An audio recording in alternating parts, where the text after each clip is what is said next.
कोकणामध्ये आलेला आहात आणि एकंदर बैलगाडी स्पर्धा पाहिलेली आहेत आणि एकंदर काय सांगाल कोकण आणि बैलगाडी?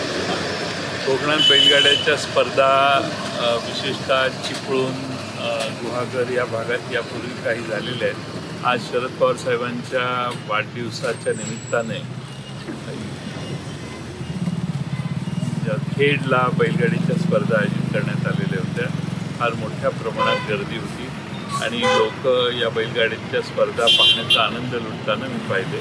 फार चांगल्या राष्ट्रवादी काँग्रेस पक्षातर्फे या बैलगाडीच्या स्पर्धा घेण्यात आल्या. एकंदर आपण पाहतो बैलगाडी स्पर्धेमध्ये जखमी सुद्धा काही जण झालेले आहेत. एक मुलगी जखमी झाली, 4-5 जण जखमी झाले आहेत आणि कुठे जीव घेण्या प्रकार आहे असं एकंदर बोलला तर काय सांग? हे खरं आहे की बघायला आलेले जो मॉब असतो तो शिस्त पाळत नाही, अंतर ठेवत नाही, मर्यादा राखत नाही आणि मग बैल ज्यावेळी सीमारेषा पार करतात म्हणजे त्यांची फायनल लाईन, त्यानंतर त्या बैलांना कंट्रोल करणं फार अवघड होतं आणि त्याच भागात जर गर्दी असेल तर असे प्रकार होतात.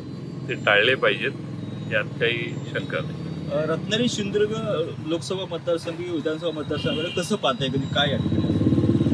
हे दोन्ही मतदारसंघ महाविकास आघाडीचे उमेदवार आमचे निवडून येतील असं आमची सगळ्यांची खात्री आहे.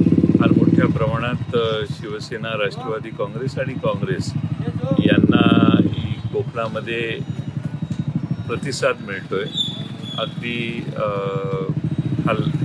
पूर्ण सगळ्या कोकणपट्टीत सिंधुदुर्गपर्यंत फार मोठ्या प्रमाणात लोक या तिन्ही पक्षाला प्रतिसाद देताना दिसत आहेत. उद्या राम मंदिर प्राणप्रतिष्ठा आणि खुद्द पवार साहेबांनी सांगितलं की मी जाणार नाही, कधी काय भूमिका नेमकी असेल? जाणार नाही कारण गर्दी आहे फार मोठ्या प्रमाणात. मी हे विधान यापूर्वी केलेलं आहे. ज्यावेळी अयोध्येच्या रामाला उसंत मिळेल, ज्यावेळी गर्दी तिथली कमी होईल भक्तांची, त्यानंतर तिथं जाऊन यथोचित दर्शन घेण्याचा आम्हा सगळ्यांचा मानस आहे. अजून ते मंदिर पूर्ण झालेलं नाही.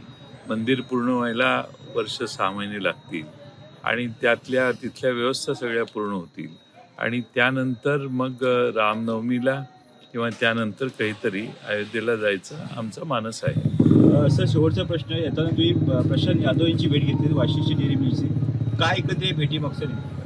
सगळ्या कोकणात पालघरपासून सिंधुदुर्गपर्यंत एवढी सुंदर दूध संकलित करून प्रक्रिया करून विक्रीची व्यवस्था दुसरीकडं वाशिष्ठी सोडून दुसरीकडं कुठं मी बघितली नाही.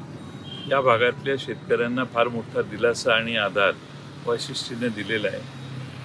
प्रशांत यादवांनी जे काम केलेलं आहे ती दृष्टी लागण्यासारखं आहे. सगळ्याच या भागातल्या लोकांनी तो आदर्श प्रशांत यादवांचा घ्यावा, एवढी सुंदर डेअरी त्यांनी उभी केलेली. कुठेतरी प्रशांत यादव इकडे येण्याचे संकेत दिसून येतात, एकंदर असं का आहे का?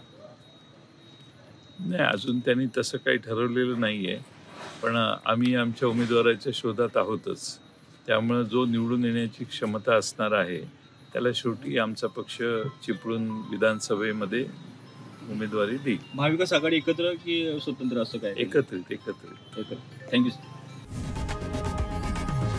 लोकशाही मराठी ऐका, पहा, जागरूक रहा.